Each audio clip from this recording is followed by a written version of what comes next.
Ya es jueves de economía, está con nosotros Diego Isaac López. Diego, muy buenos días. Buenos días, ya seguimos hablando acerca de lo que está pasando. Hoy amanecimos, es como decir, buenos y dólares días. 19,54 centavos está el tipo de cambio hace en algún momento. La semana pasada nos preguntaban que por qué sube, por qué baja, o por qué se deprecia, o por qué se aprecia. Es la palabra correcta. Para algunos que ya están un poquito más grandes, porque a nosotros no nos tocó, en alrededor de 1993-94, hacia atrás, el tipo de cambio estaba sostenido por el gobierno. Cuando subía o bajaba se llamaba devaluación. La devaluación es cuando el gobierno entra y empieza a mover un tipo de cambio que lo colocan a un precio que le convenía. Después de la crisis del 94, ya en el 95, cuando empieza Ernesto Zedillo y ya un banco autónomo, el tipo de cambio lo dejan fluctuar, lo dejan solito. Oferta, demanda, que es siempre por qué sube, por qué baja. Pero hay muchas razones en las cuales nosotros hemos visto que el tipo de cambio se deprecia o se aprecia. Hoy, por ejemplo, lo tenemos a un 19 pesos con 50 centavos. Hace 2, 3 meses llegó a 17 pesos, 17.50 y dices, pero ¿por qué se fortalece o por qué se debilita? Hay muchísimos puntos en los cuales tenemos que verlos durante un periodo de tiempo, pero lo que estamos viviendo ahorita es muy sencillo y hay que poderlo analizar un poco más a profundidad. Número uno, lo que está pasando ahorita con la sobrerepresentación de Morena. Nos da miedo, y digo nos da miedo porque el sector empresarial está así como que un poquito latente qué es lo que va a suceder. La Cámara de Diputados ya hay una mayoría calificada, ya no tiene para dónde hacerse, y ahorita en la Cámara de Senadores parece ser que no va a haber una mayoría calificada, las cuentas que se da, van a necesitar 3 senadores más. Entonces, la diferencia entre uno y la otra, la Cámara de Diputados vas a poder tú ver presupuestos, ver un poquito más de infraestructura, poder modificar algunas leyes ya existentes, ya que están en la Constitución, pero hasta ahí.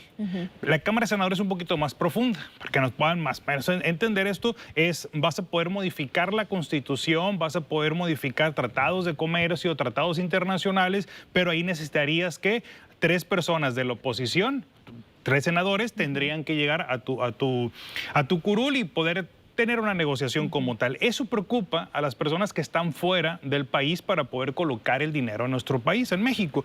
¿Qué es lo que sucede? La economía mexicana o el tipo de cambio es como si yo tengo fortaleza, voy a ser más barato o le voy a ganar al dólar. Si yo tengo debilidad, pues me voy a hacer más débil y el dólar va a subir para poder explicarlo en ese sentido. ¿Qué sucede? Cuando tú tienes esta sobrerepresentación, las inversiones de fuera dicen, no voy a México. ¿Para qué le voy a colocar mi dinero en este país si no hay un suelo parejo? Porque yo lo estoy mirando desde afuera. Tienen mucho que ver los medios de comunicación y todo lo que está sucediendo, pero es hasta ahí se viene. Si tú lo cambias al valor monetario, hace algunos días el gobierno daba el dato de la inversión extranjera directa y veíamos que había de enero a junio hubo una inversión de 36.096 millones de dólares. Mucho mayor a los años anteriores. Dices tú, ¿quién se lleva el pastel? De los 32 estados que somos, 10 estados representan el 84% de esa inversión extranjera directa. Dice, el dinero se está viniendo. Nuevo León, Baja California, Puebla, Guadalajara, bueno, Jalisco, en su caso, Guanajuato, son los que están concentrando la mayor inversión. Pero una vez que lo ves a detalle, vienes y dices, es cierto el primer punto.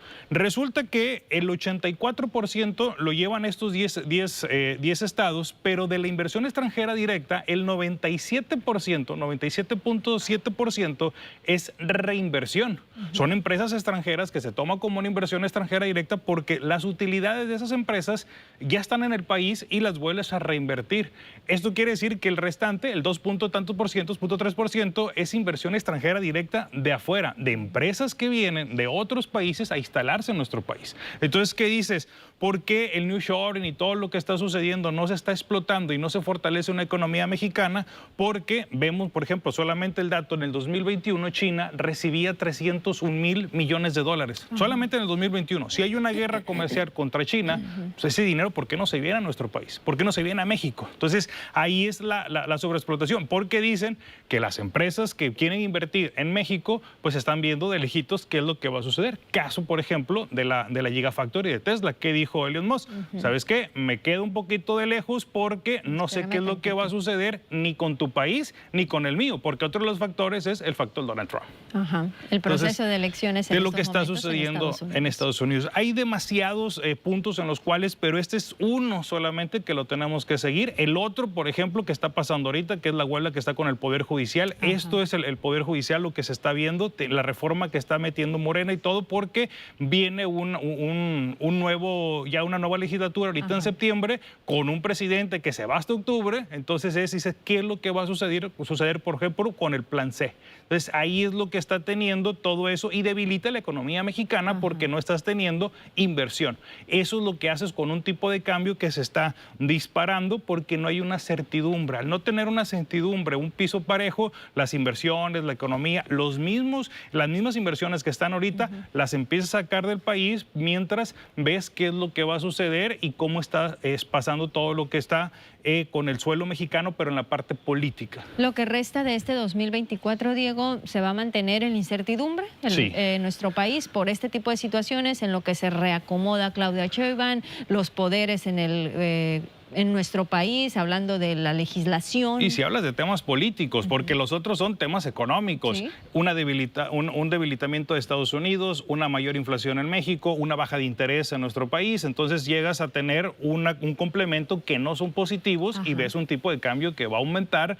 y sí podemos ver a lo mejor un tipo de cambio en los 21, 22 pesos, uh-huh, por todo lo que se está llegando a este final del periodo, sí, con un cambio de legislatura, con elecciones en Estados Unidos y con situaciones económicas, sí, tanto internas y externas que empiezan a golpear a la moneda. Cierre de año complicado porque el cierre de elecciones en Estados Unidos es hasta noviembre, entonces tenemos mes por mes, septiembre, octubre, noviembre y todavía, sí, la cuesta del problema de enero. Entonces lo que siempre hemos dicho nosotros, hay que ser muy mesurados con el gasto, hay que tener nosotros mucha precaución, uh-huh, y ver qué es lo que va a suceder. Pues muchísimas gracias, Diego, por desmenuzarnos de esta manera la economía de nuestro país. Te esperamos la próxima semana. Hasta el próximo jueves. Pausa y regresamos con más a las noticias.